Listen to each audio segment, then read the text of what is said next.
端切れを使った手のひらサイズのポーチです。ファスナーの付け方をちょっと工夫して付けやすく作ってみました。裏布の上に沿わせて縫うので縫いやすくて仕上がりもすっきりします。このように柄がちょうど真ん中に来るように切る方法もご紹介します。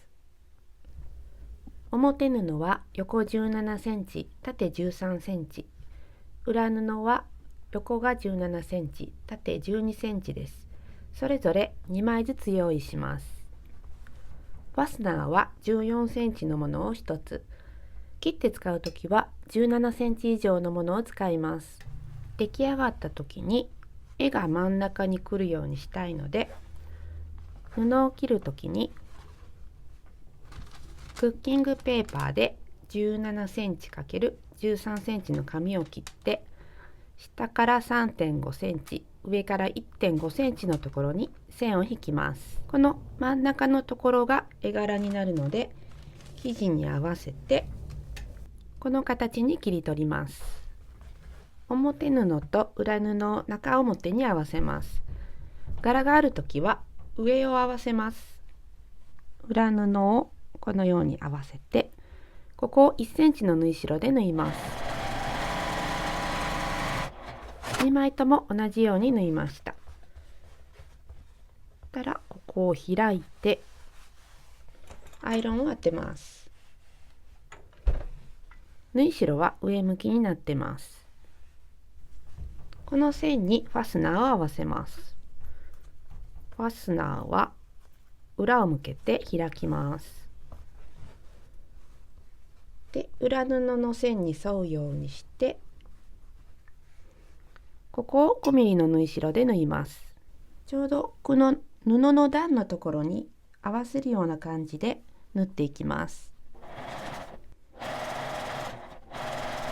途中でファスナーを動かしてまた続けて縫います。開いて表から端ミシンをかけます。裏も下にこのように伸ばしたままで、ここに端ミシンをかけます。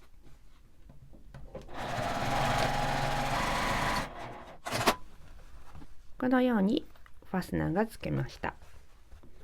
反対側につけます。反対側も同じく開いて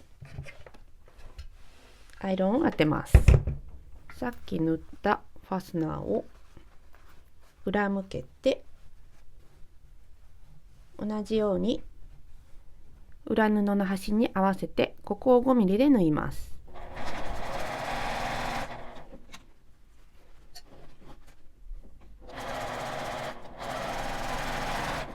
こちらも同じく表側に端ミシンをかけます。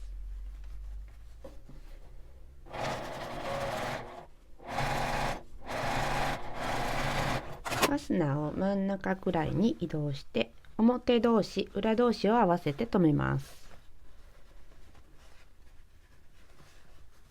縫い代は表側に倒します。ファスナーのところを合わせて待ち針で留めます。このように留めました。裏布に返し口を作りたいので、真ん中あたりに6センチぐらいの印をつけておきます。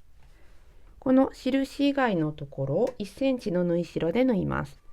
ここから縫い始めてぐるりと返し口まで縫います。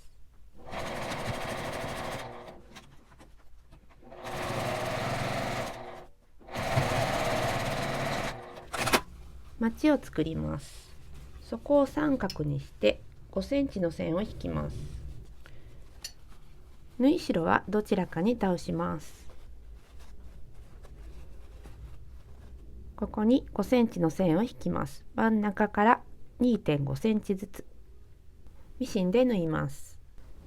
このように4つとも同じように縫いました。必ず縫い代は同じ方向に倒れるように注意します。縫い代を1センチぐらい残して切っておきます。返し口から表に返します。中のファスナーを開けておいた方が表に返しやすいです。返し口のところを横に引っ張るようにして閉じて、ここを縫っておきます。